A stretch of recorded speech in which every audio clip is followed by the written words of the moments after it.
We are in part 3 of A Time to Every Purpose. A Time to Every Purpose. We're going to start out in the scriptures that we have been reading every show. In Ecclesiastes, the 3rd chapter, Yahweh has a time to every purpose. He has an order and a rhythm in the universe that he set up from the foundation of the world. And he is showing us that rhythm and those cycles in Ecclesiastes 3, and we'll read verse 1. To everything there is a season and a time to every purpose under the heaven. All right, to everything Yahweh has an appointed time, and there's a season, and all things should be done in its season and according to Yahweh's specifications and time. We also looked at Bereshith, or Genesis 8 and 22. So let's read that again. Genesis 8 and 22. A time to every purpose under Shemayim. In other words, on the earth, on the Eretz. Genesis or Bereshith 8 and verse 22.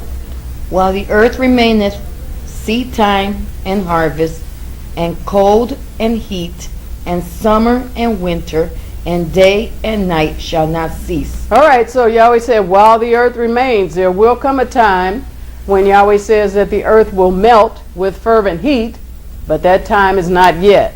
It will come at the end of this world age. We're looking at the cycle that Yahweh says, while the earth remains, while there is an earth, seed time and harvest, cold and heat, summer and winter, day and night shall not cease. And Yahweh has us looking at the fact that he instituted time by the evening and the morning, making up days, 24-hour days. And somewhere along the line, we lost track of what Yahweh calls the old landmark of understanding how to tell time, and we started looking at it by the sun going down. And Yahweh revealed to us that at one point, the evening and the sun going down coincided perfectly with each other. And he showed us at the first location that he instituted time, which is called the Garden of Eden or the Garden of Eden. You see that in Bereshith or Genesis, the 2nd chapter. At that location where he instituted time, which is located at the equator, they call it the cradle of civilization. They call it Sumeria. They call it Mesopotamia.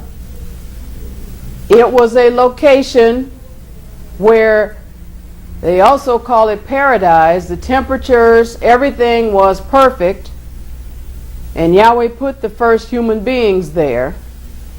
And we had started looking at the fact that at the equator, at this perfect location, ground zero, and that ground zero simply means that it was the first location on earth.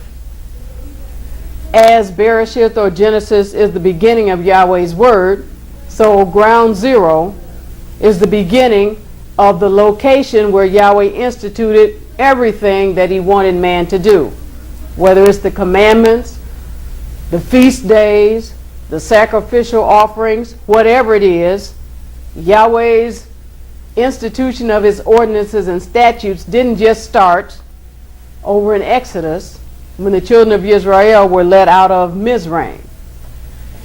Looking at the exact location where Yahweh instituted time helps us to understand that the evening did coincide exactly with the sun going down. But as Yahweh is going to go over again during this lesson, the fact that Yahweh created days 1, 2, 3, and said at the end of the days, the evening and the morning were days 1, 2, and 3. He created the sun and the moon on the fourth day, but at the end of the fourth day, he still said the evening and the morning were the fourth day. So at no time did he use the going down of the sun to institute time. That's why he wants us to understand about the location, about ground zero, where the Garden of Eden was.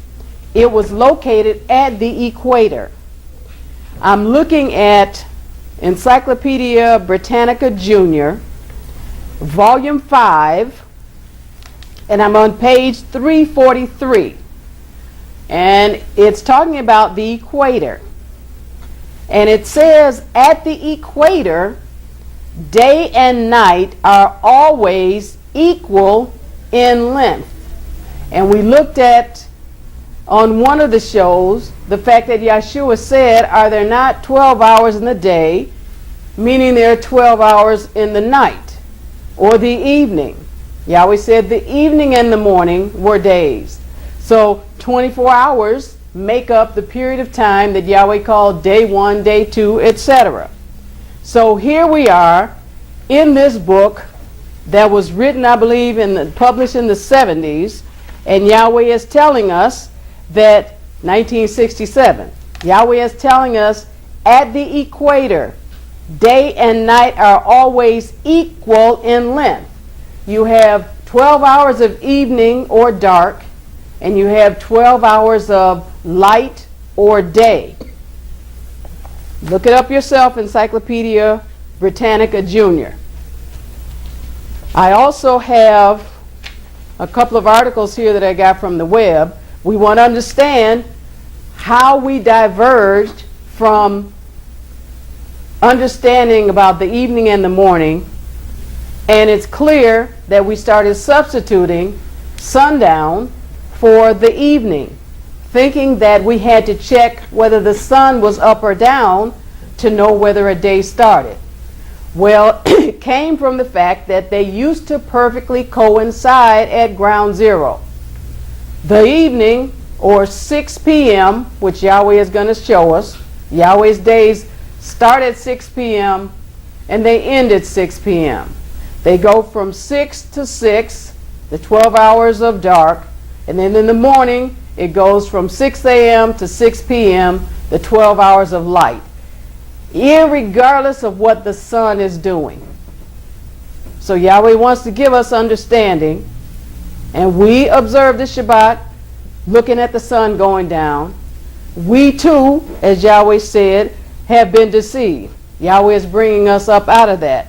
Let me read these two articles about how the days at the equator are always 12 hours of dark and 12 hours of light. This is from Dear Yahoo, and the question was asked, why is the day divided into 24 hours? Why not 7 or 17? Well, you can discuss with some people about the amount of time that's supposed to be in a day, and some don't even realize when they observe days from sundown to sundown, they're either not getting 24 hours or they're getting more than 24 hours. And Yahweh has shown us in the first two shows that he is precise. It's important when he says the children of Israel were delivered from Mizraim, from slavery, 430 years, that he does not mean 400 years. So Yahweh is very precise. He doesn't say one thing and mean another. But this guy that answered the question, why is the day divided into 24 hours? Well, it's a given, except for some of us that are studying the Bible, and we were going by this sundown to sundown. We thought we were getting 24 hours, but we weren't. And Yahweh had me pass out a chart that you can figure out using sundown to sundown how many hours of darkness and how many hours of light you have, and add them up, and then you'll see that you don't have a 24-hour day. This guy says, the history of analog clocks provides an explanation of the origin of the 24-hour day. The system dates back 4,000 years to ancient Egypt and Babylon. Well, this guy is just going off of what he knows. From us reading Genesis, the first and second chapter, we understand that Yahweh instituted time. He says, Egyptian astronomers divided the night hours into 12 distinct sets of star patterns, which emerged over the horizon at roughly hour-long intervals. Well, who did that? It says Yahweh created the sun, the moon, and the stars on the fourth day. So all man is doing is looking at what Yahweh has done. Then he's trying to add his own explanation on it, but Yahweh has already explained it to us. He says, the Egyptians divided the day into 12 hours to match, and because they lived near the equator, remember that's where ground zero is, at the equator, the days and nights were of roughly equal length throughout the year. So he just said the same thing that we read in the encyclopedia from 1967. And I just printed this out about a week ago. Here's another article, and it's Time Genie. This is from the web. It's at www.timegenie.com/time. It says, when the sun rises and when the sun sets is a major factor in choosing the time zone, especially for countries that are close to or along the equator. Why? Because throughout the whole year, the amount of daylight for locations near the equator may fluctuate no more than 1 hour. And now if you live in the state of Illinois like we do, you know ours fluctuates about at least 2 to 3 hours. Like during the summer, during the winter it can get dark about 4:15, and then during the summer it gets dark about almost 9 o'clock. But see, we are not to be watching whether it gets dark or gets light. Along the equator, we're reading this Time Genie article from the web, along the equator or close to the equator, sunrise and sunset, listen, occur at approximately the same time throughout the whole year. So we've got all kind of witnesses telling us the same thing. There are 12 hours in the night and 12 hours in the day, just like Yahshua said. Let's go to Proverbs 23. This is what Yahweh calls the old landmark, one of them. Proverbs 23. I mean, we might have heard this before because all of us have studied in grade school and probably junior high, studied science and the stars and the solar system, but we didn't really comprehend or understand what we were being told. So we might have just dismissed it, but here's Yahweh taking us back to it, and now we're mature enough and we're focused in on it. Now we're perceiving what he's telling us. It's an old landmark. Proverbs 23 and verse 10, please. Remove not the old landmark, and enter not into the fields of the fatherless. All right. So the fatherless, we were without Yahweh. We were estranged from Yahweh. Yahweh said that we were born in Hatah, or sin, and our mothers conceived us in Hatah, or sin. It doesn't have anything to do with them being married or unmarried. It has to do with being born under the curse that our foreparents, Adam and Kawa, Adam and Eve, put on us by their disobedience to Yahweh. So we were born fatherless, away, estranged from Yahweh.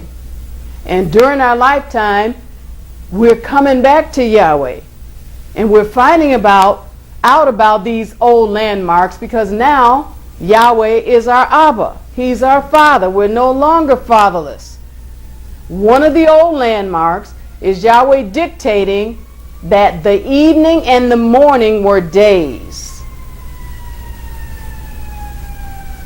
And we are still responsible for observing Yahweh's days, especially his 7-day weekly Shabbat and his feast days according to the evening and the morning. This ground zero, this time that he instituted in Genesis, when darkness or evening perfectly coincided. They don't anymore because we're not at ground zero. If we went back to ground zero, there would be no problem with observing days from sundown to sundown. But we're not there. So we have to let Yahweh give us wisdom to show us how to observe his Shabbat and his feast days according to the ground zero time in all our dwellings. Let's go to Hebrews 2. So just because we are not in the Garden of Eden, that doesn't mean that we have been relieved from keeping Yahweh's commandments, from obeying Yahweh's laws and statutes, because it says in this he is well pleased. Hebrews or Hebrew 2 and verse 1.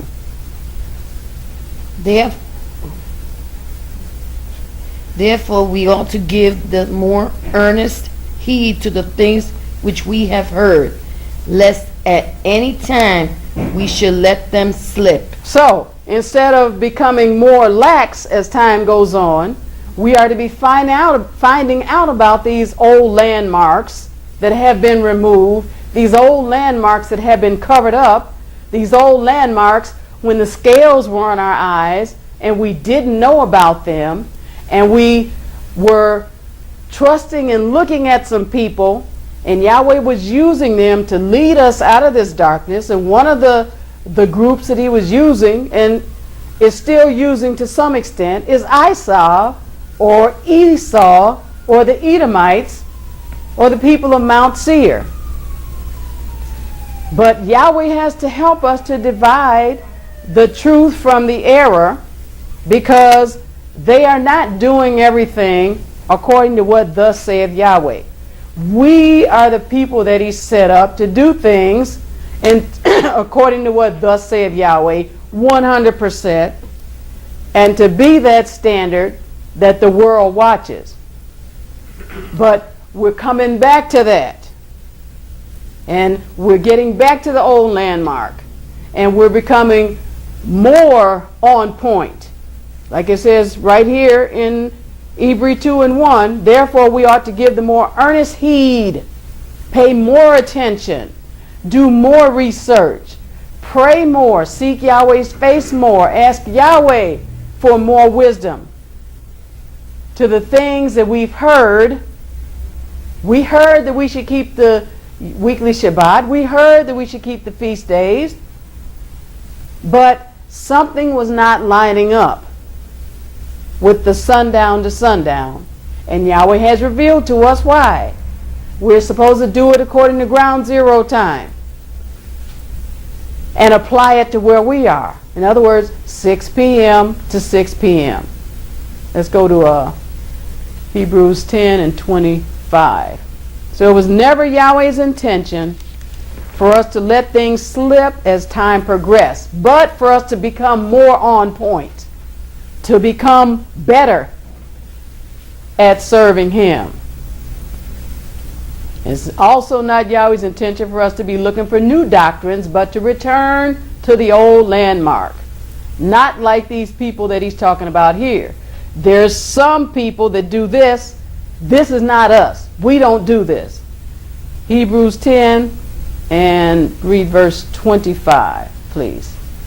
Not forsaking the assembly of ourselves together, as the manner of some is, but exhorting one another, and so much the more as you see the day approaching. It says, okay, not missing the assembly, forsaking the assembly, not relegating the assembly to something that's optional, not understanding what the weekly assembly is, what the weekly Shabbat is, which is a sign between Yahweh and his people, the sign that he instituted at the first location, at ground zero, for all of his people to do. But there are some that don't assemble themselves together.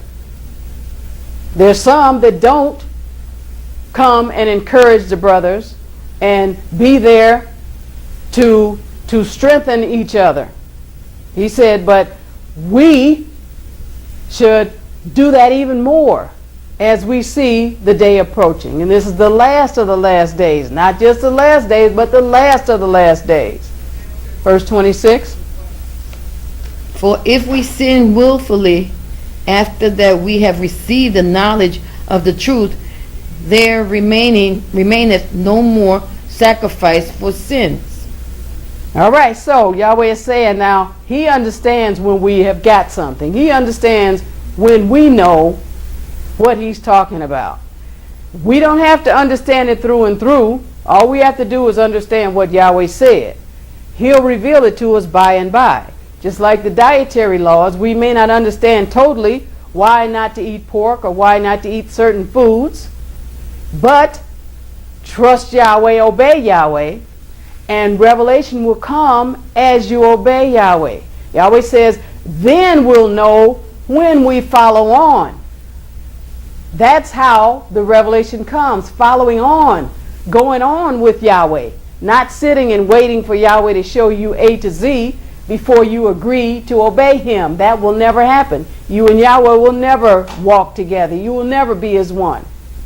So if we deliberately do not obey Yahweh after we've received the Yadir, or the understanding of the Emeth, the truth, he said, Yahshua is not coming again.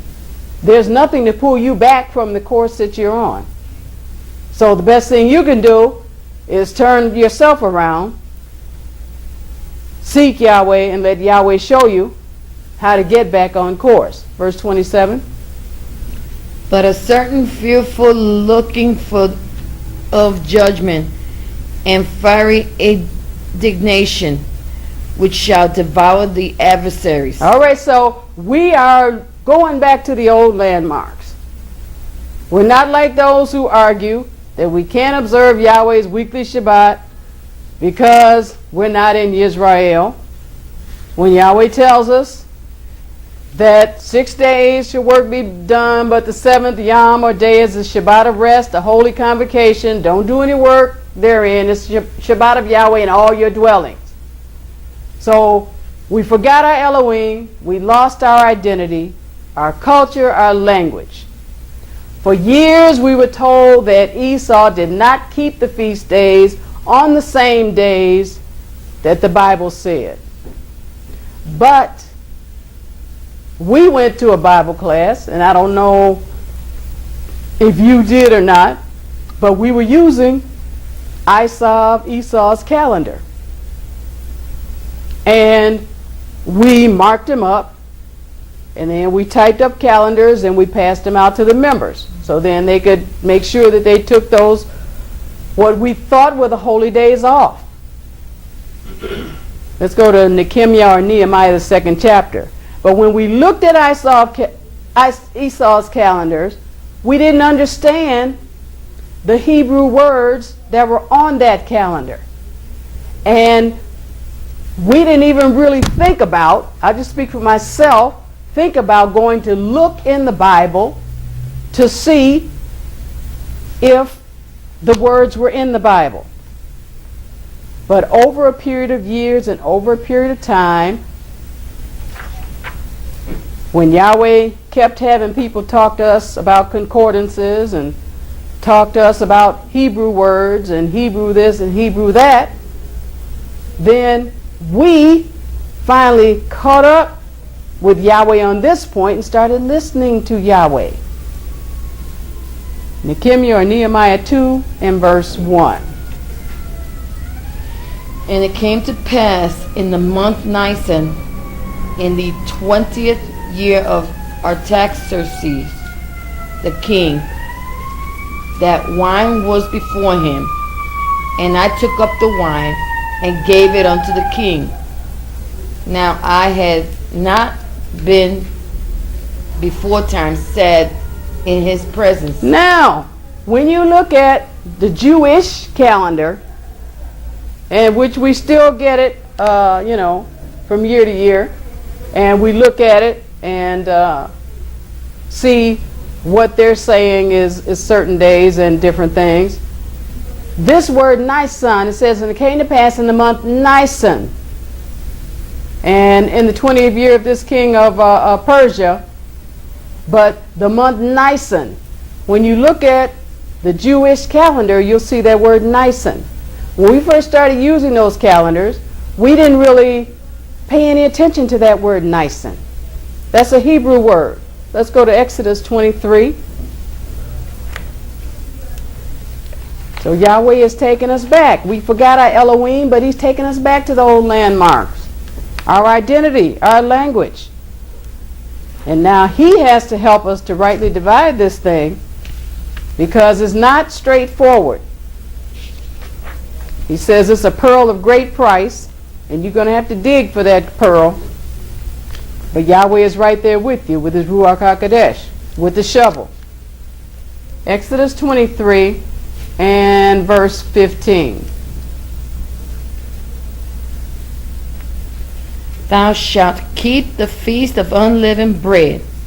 Thou shalt eat unleavened bread 7 days, as I commanded thee, in the time appointed of the month Abib.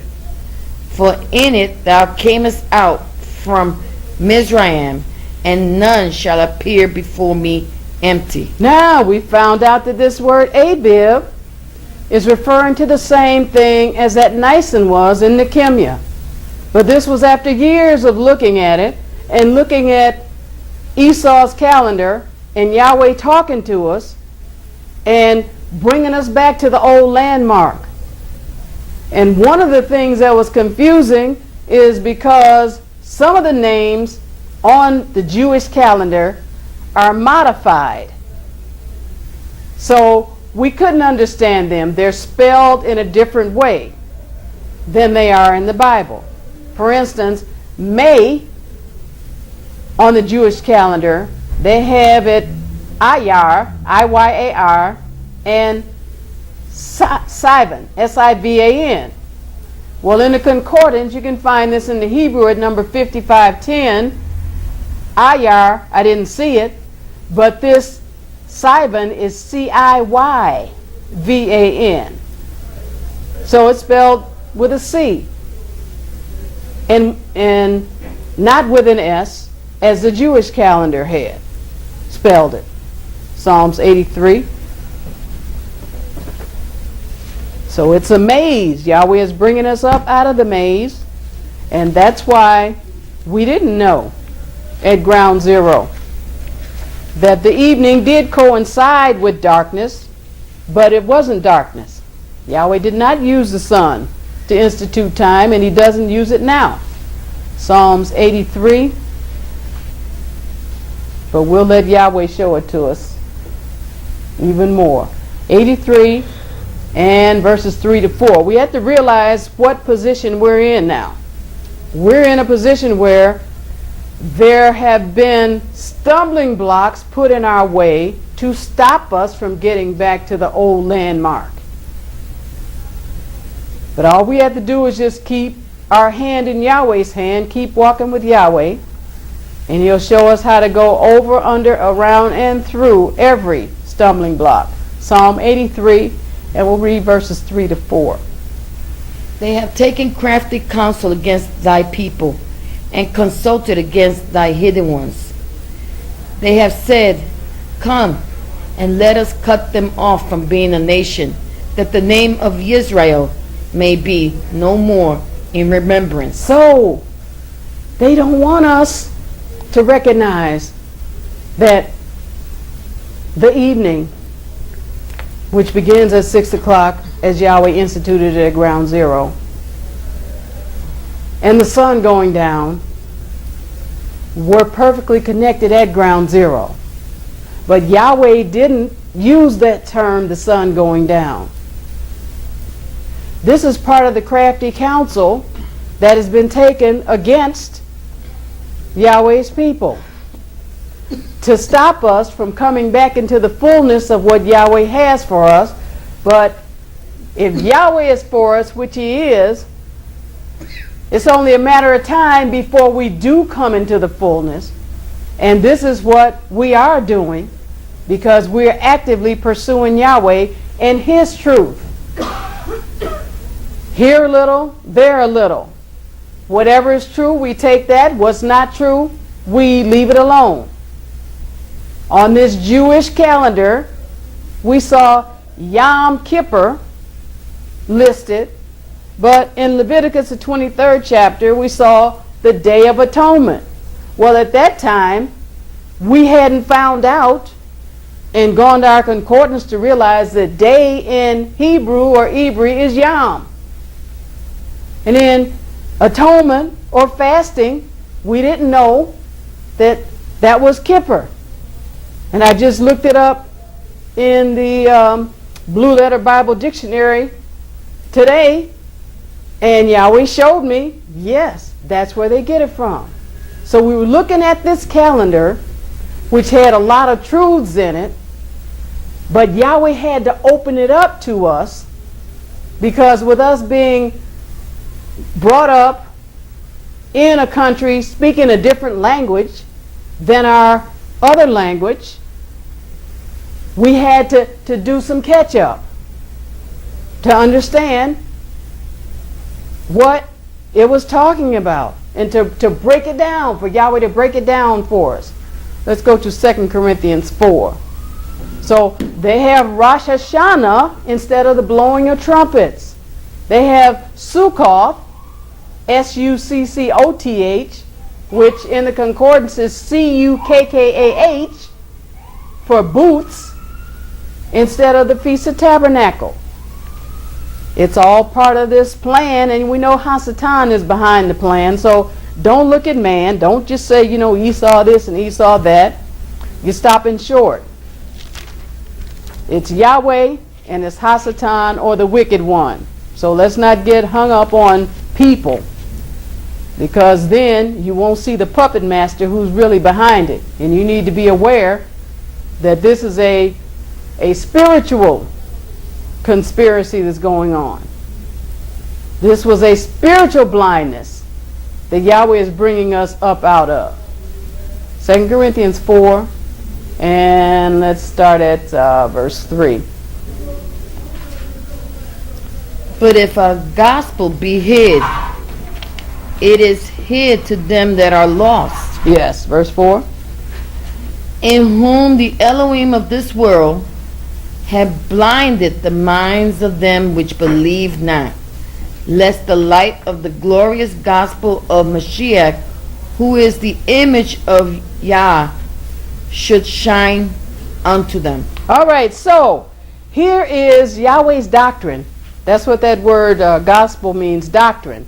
Yahweh's good news that He told us. Yahweh's revelation knowledge that He wants us to know. Yahweh speaking in 66 books of the Bible.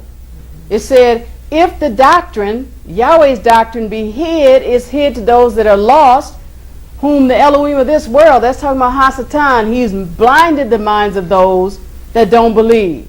Why? He doesn't want that light to shine. The light, the doctrine, the truth, the revelation knowledge from Yahweh, says, of Mashiach, who's the image of Yahweh, should shine to us. That old landmark, Yahweh is shining to us, that the time instituted in the Garden of Eden, the first location where He put the man and the woman at ground zero, evening and sunset perfectly coincided, but we're not there anymore. Yahweh wants us to understand that 6 o'clock starts the day. 6 o'clock ends the day. We were blinded to this. We were deceived. Yahweh said Hasatan has deceived the whole world. Just because we're Yahweh's people doesn't mean we're not coming up out of deception. Our whole life will be coming up out of deception. And we got to let Yahweh bring us up out of deception. Verse 5. For we preach not ourselves, but Mashiach Yahshua, the Master, and ourselves your servants for Yahshua's sake. So, we're not preaching about ourselves. We're showing what Yahweh has told us, what Yahweh has revealed to us. We were keeping the Shabbat from sundown to sundown. But then, after years of doing it, Yahweh let us know we weren't keeping Yahweh's Shabbat and his feast days for 24 hours. Sometimes we were keeping them less. Sometimes we were keeping them more. But we were starting too late. We were ending too late. We were breaking the Shabbat in ignorance. And Yahweh doesn't want us going through our whole life not reaching perfection or maturity. So he started showing us the fact that he does have 24 hours in every day. The fact that he is consistent. The fact that the tide goes out, it comes in. The fact that the sun rises, the sun sets. The fact that the salmon swim upstream to spawn and they come back downstream. The fact that the geese fly south in the winter and they come back, and other birds, and the fishes do the same thing. So then why, when it comes to time, is one day the sun goes down 3 minutes earlier, but then tomorrow it goes down 3 minutes later, and then the next day it might go down 1 minute later? That's not Yahweh. That's man missing understanding Yahweh's institution of time at ground zero. He's consistent. And when we look at Yahshua's crucifixion, we can see Yahweh just like clockwork. 3rd hour, 6th hour, 9th hour. And when we see the parable, we see him the 1st hour, then the 2nd hour. Then he talks about the 11th hour. And Yahshua saying, are there not 12 hours in the day? Well, then there's 12 hours in the night, in the evening. We were the ones that were off just because we're coming up out of deception.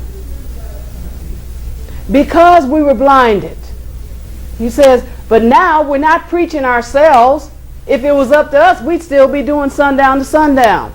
But once Yahweh shows you something, and then as the Ruach said earlier, you trust him and you follow that, guess what? All of a sudden he just reveals everything about it. We didn't understand the fullness of it, but we knew, okay, the Shabbat starts at 6 o'clock. Every day starts 6 to 6. And as the years progressed, then Yahweh started showing us all kind of evidence. Because ground zero, the Garden of Eden, time was instituted at the equator, and every day at the equator you got perfectly 12 hours of evening and 12 hours of light. Every single day. Independent of the sun. Verse 6. For Yahweh, who commanded the light to shine out of darkness, hath shined in our hearts, to give the light of the knowledge of the glory of Yahweh in the face of Yahshua Mashiach. So this is Elohim who commanded the light to shine out of darkness. Yahweh's got that light in our face. He woke us up to the fact that, okay, you're doing good, like he told those people in Revelation. You're doing good. You did this good. You're doing this good, but now I want you to look at this area. I got something against you. You need to come on this area. He commanded the light to shine out of darkness. He commanded us to look at the fact that keeping these days from sundown to sundown, there was something wrong with that. And he took us to this website where you can enter any city in the world and you can ask for the time of sundown and the time of sunrise, and you can add those hours up. And you can see if you get 24 hours on those days, and you don't. You might get 24-hour days, I say maybe 30 days out of a whole year. But see, Yahweh is not that imprecise. He's precise. With Yahweh, you're supposed to have perfect 24-hour days, whether you're at the Garden of Eden or not, when you understand how he instituted it. Let's go to Genesis, the 1st chapter. So coming out of darkness, we adopted the premise that the evening and the morning were the same as sundown to sundown. And we had Jewish people that we're looking at, telling us that. And not to fault them, because you start out, you're modeling and you're imitating, but then Yahweh takes you further when you really want to know. So thank goodness for them, because we could have been doing much worse with nothing to look at. So coming out of darkness, we adopted the premise that the evening and the morning were the same as sundown to sundown and sunset to sunset. Yes, we did. We most definitely did. But Yahweh made time not involving the sun, and it was clear that he did not make the sun, because he did not make the sun until the 4th day of creation. And then even after that, he still said the evening and the morning were the 4th day. So what you going to do with that? You got some people to say, okay, we'll just throw out the first 3 days and then start looking at the sun going down. That makes no sense. Just ask Yahweh what's going on. Let's look at Genesis 1 and 18 to 19, please. And to rule over the day and over the night, and to divide the light from the darkness. And Yahweh saw that it was good. And the evening and the morning were the 4th day. Now in verse 18, he's talking about the sun and the moon. And it talks about how you made these great lights, and they were to rule over the day, which is the light part of the day. Yes, they are. But that's not how he instituted how you track time. And over the night, the moon lights up and rules over the night. And it also divides the light from the darkness. And it was good. Yahweh said it was good. But that's not how he instituted time, because he says in verse 19 again, and the evening and the morning were the 4th day. So he's still using the same indicator, the evening and the morning. And Yahweh has shown us there's a specific time when the evening begins every day. It has nothing to do with the sun going down. If it did, he would have created it before the 4th day. If it did, he would have said at the end of the 4th day. And sundown to sundown was the 4th day. But he didn't say that. And when you look it up in the Hebrew, you see that the word for evening and the word for night are totally different words. In Genesis, the 1st chapter. Totally different words. Don't have the same meaning. And sundown and sunset are not in the Bible at all. They're not in there at all. Let's go to Acts, the 2nd chapter. So to solve that problem, some people say that's a problem. Hey, the sun wasn't created till the 4th day. Okay, that's a problem, see, because I got to watch the sun go down in order to tell when the day starts. No, you don't. We were just deceived. We thought the evening was equivalent to the sun going down. But at ground zero, it was. But we're not at ground zero anymore. All we have to do is know what time Yahweh starts a day. And he tells us that throughout the Bible. 6 o'clock. That's evening. That's all you got to know. 6 to 6. It's a simultaneous coming in and going out. So some people say, okay, that's a problem. See, if the sun wasn't created till the 4th day, then, just throw away those 3 days, and then you just start counting on the 4th day. No, you can't do that. Yahweh knows what he's doing. We're the ones that don't know what we're doing. And Yahweh has to tell us. How many of us know Yahweh is the instructor? Yahweh is the one that knows it all. We don't. We need to find out from him what's going on. How come evening is not the same as sundown? And this is what he's telling us. He's revealing it to us. So it's not a problem that the sun was not created till the 4th day. Only for those that want to do things their way. But in the end, we all found out, we'll find out, and we know now, is Yahweh's way or no way. Acts 2, and verse 15.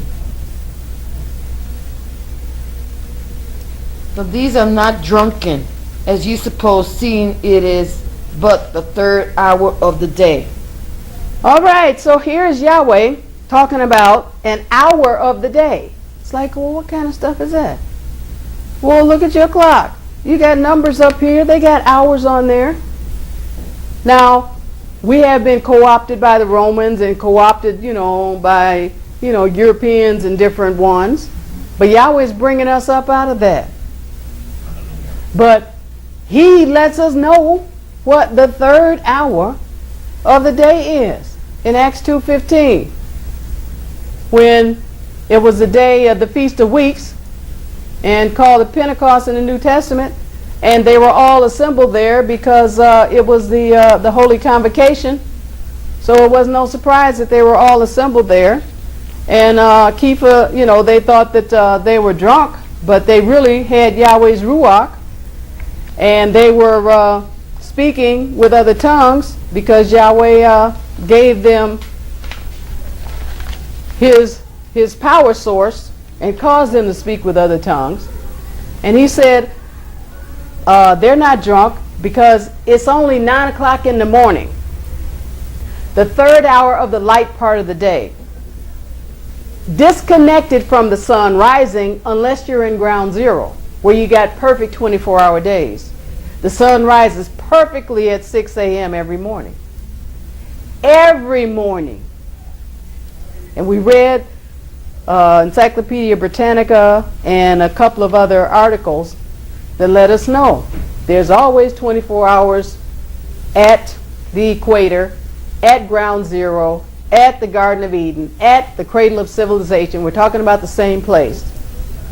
Always 12 hours of evening or dark and 12 hours of light or day. Every single day. It hasn't changed. We just aren't there. It's still the same. The only thing that's changed is we got kicked out. We got separated from Yahweh. We were born spiritually dead. Right. And now Yahweh is bringing us back. So the third hour of the day is 9 o'clock in the morning. And this is not the only place that you see that. Yahweh uses the third hour of the day. He uses the third hour of the night. He uses the 6th hour of the day. He uses the night watches. I mean, he's steady telling us about these 12 hours of evening and 12 hours of light throughout the book. It's just that we didn't realize what we were looking at. But now he's taking the scales off so we can understand what we're looking at. We have been deceived. Let's go to Acts, the 3rd chapter. The old landmark of the evening and the morning, we assumed it related to the darkness or lightness of the sky. It wasn't Yahweh. It was us and us being separated from Yahweh. And even after we got hooked up back with Yahweh, Yahweh can't pour everything into our minds at once. We gotta be able to digest this stuff. Like Shaul said, you know what, Yahweh wants me to tell you all a bunch of stuff, but you can't bear it right now. You just regurgitate it back up. I mean, you can't force feed. You can, but guess what? It's going to come right back up. So Yahweh had to time this thing just right. Acts 3:1. Now Peter and John went up together into the temple at the hour of prayer, being the 9th hour. Now here is an institutional thing that Yahweh has set up. Yahweh set up the sacrifices. He set up the priesthood. He had things going at certain times. Yahweh is about organization. Yahweh is about doing things, as he says, decently and in order. Yahweh is predictable. He's the same yesterday, today, forever.